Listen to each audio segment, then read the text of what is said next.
why is archiving important for you? Why should we preserve content for the future? Well, I think our audiovisual archives in particular, I think they for a very long time have been the sort of poor relation of the cultural heritage world. They're caught between the world of the electronic media and that whole sort of world of film and cinema and things that we value highly, and particularly television archives. And I think if you had been in the last session and you had seen the first night of commercial television in the UK, what survives of that, you would realise that the value of these is in the social history, in how we have, as nations, as people, we have grown, changed, everything that has happened to us, and it's all about entertainment as well, which is a huge part of our heritage.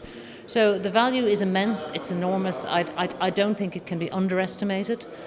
So that's why I am passionate about archives. And do you think it should be used for research purposes, or also that we reuse the content that's already there for new programs?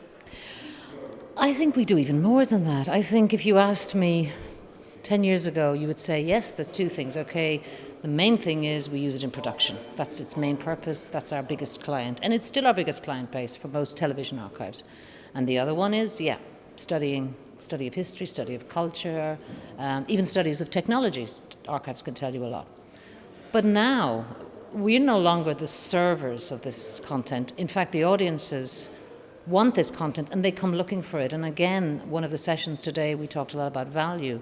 And you had a project in the Netherlands from Beeling Geleid talking about how they have been using Wikimedia and Wikipedia, and actually have Wikipedia in residence in their archive, making a whole new way of engaging with this content that even the archive doesn't have to do much about. Once they've digitized it and got the catalogue, they can invite them in.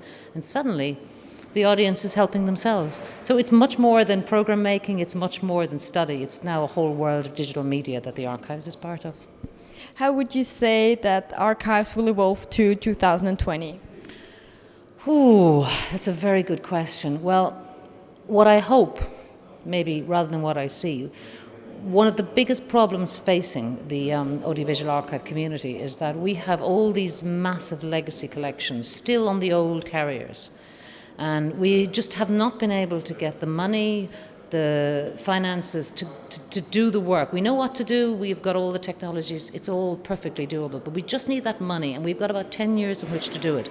So if by 2020, maybe 2028 by the latest, we haven't done it, that archive is literally confined to technological oblivion. So that's what I hope, that we will have done that. The second thing, I think, in terms of looking forward to 2020, is that most archives today, they are growing so fast that trying to keep up with the storage, the management, even just the general acquisition of this material on a daily basis is a huge challenge. We estimated in our archive that we will grow by 50%, will double in every 15 years at the current rate of digital expansion.